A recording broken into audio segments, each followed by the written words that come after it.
The Emperor Hadrian thought to solve the problem by ordering the construction of a big wall in 128 AD, and when that didn't work 14 years later, the Emperor Antonius had the Antonine Wall built.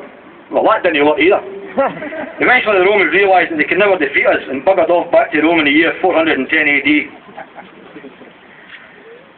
On October the 2nd, 1263, Viking forces led by King Håkon Håkonsson of Norway battled through violent stormy seas in their dreaded longships towards the west coast.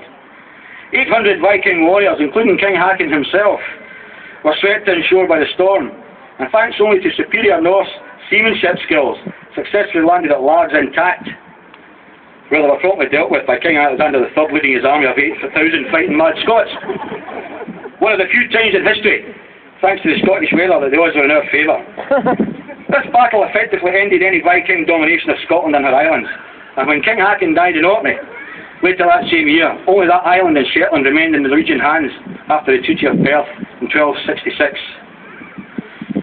Tragically for Scotland, 20 years later, King Alexander, desperate to return into the arms of his newly-wed young French queen as it was her birthday the next day, ignored warnings and rode at pace from Edinburgh Castle.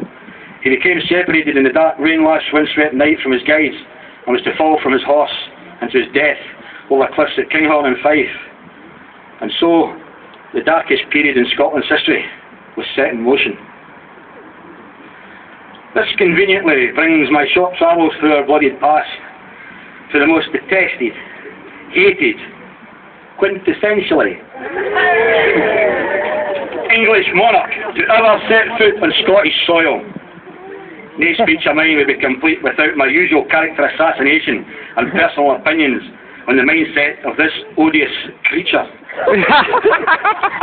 Patriots of Scotland, lads and lasses, I give you your old pal in mind, Eddie. Edward I, King of England, the Plantagenet, the first knight of Christendom, the hammer of the Scots. Or to give him his proper Scottish title and my personal favourite, that skinny, lanky, Billy Wise, sneaker pish longshanks.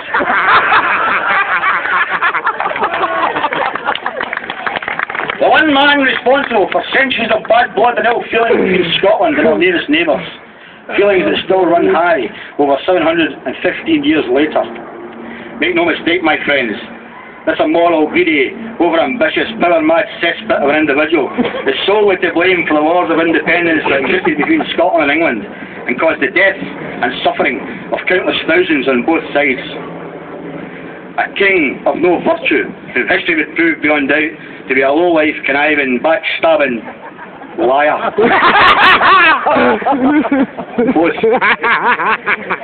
king who would promise one thing in his royal oath and then do the exact opposite if it suited his twisted agenda. A king who ordered his armies to systematically murder 15,000 innocent inhabitants of Berwick-upon-Tweed in 1296, and all because Scotland refused to accept his overlordship of our nation.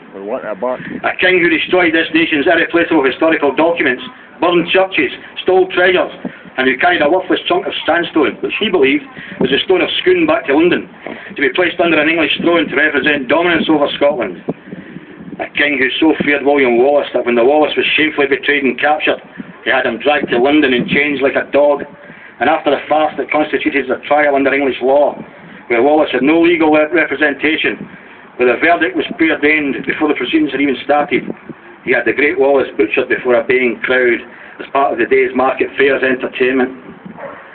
A king who foolishly believed that these barbaric acts would quell the rebellious Scots into submission.